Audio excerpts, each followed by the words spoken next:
Everyone knows the story. A serpent slithers into the Garden of Eden, tempts Eve, and causes the fall of mankind.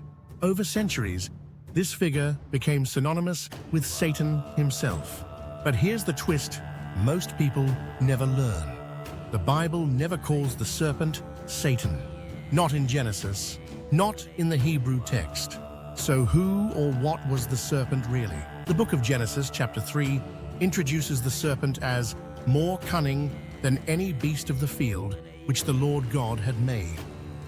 That line alone implies it's a creature created by God. No horns, no pitchfork, no mention of rebellion or demonic power.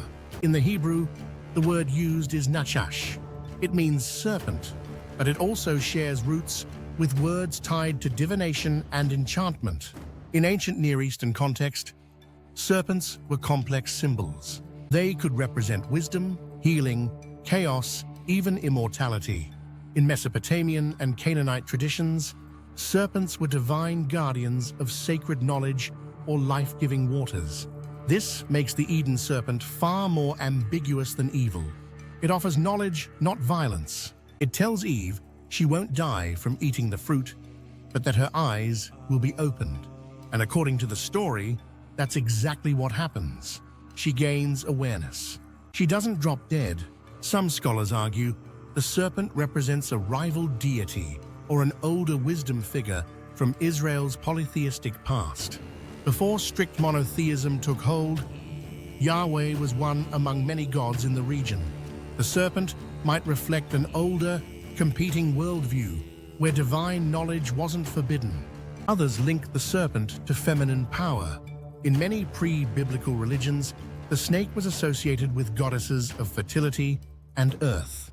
Eve, the first woman, reaching for knowledge alongside a serpent, may echo older myths of feminine awakening that later theology sought to suppress.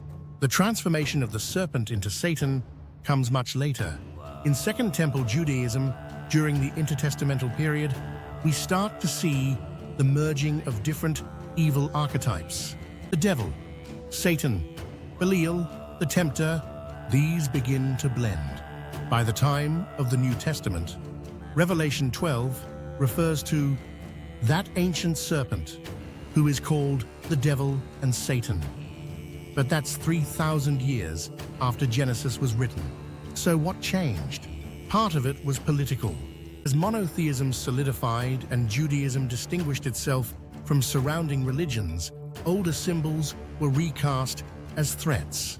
The serpent became not a symbol of wisdom or nature, but rebellion.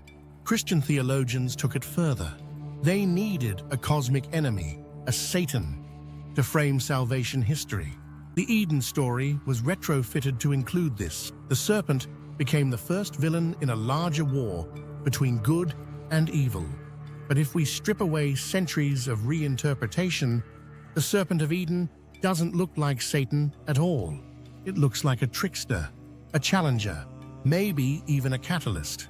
Was the serpent evil, or did it simply challenge authority? Was Eden a paradise or a prison of ignorance? And if knowledge is forbidden, what does that say about the God who forbids it?